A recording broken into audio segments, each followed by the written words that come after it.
త్రిభాషా విధానం రోజురోజుకు మరింత వివాదాస్పదంగా మారుతోంది. కేంద్రం తమిళనాడు మధ్య మాటల యుద్ధం కొనసాగుతోంది.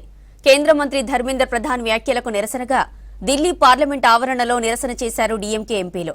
డీఎంకే ఎంపీ కనిమొళి సహా ఇతర డీఎంకే పార్లమెంటు సభ్యులు ప్లకార్డులతో ప్రొటెస్ట్ చేశారు. కొన్ని రోజులుగా త్రిభాషా విధానాన్ని తీవ్రంగా వ్యతిరేకిస్తోంది తమిళనాడు సర్కార్. తమిళనాడు విద్యా వ్యవస్థకు సంబంధించి పార్లమెంటులో ధర్మేంద్ర ప్రధాన్ చేసిన వ్యాఖ్యలకు వ్యతిరేకంగా ఆయనకు పార్లమెంటరీ హక్కుల ఉల్లంఘన నోటీసులు దాఖలు చేశారు.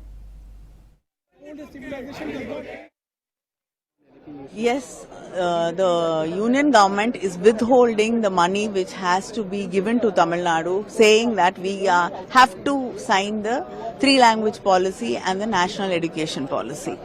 They are ruining the future of the children of Tamil Nadu.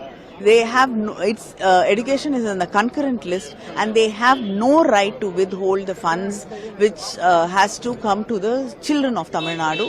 And moreover, yesterday in a reply to the question raised by a member of Tamilchi Thangapandian, a member of the DMK in Lok Sabha, he responded in a very abusive way, saying that we are dishonest, and he was calling the chief minister as super CM. He said that Tamil Nadu people and our MPs are uncivilized.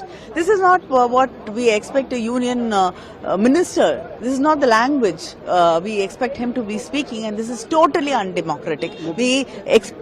We demand an apology. Thank you.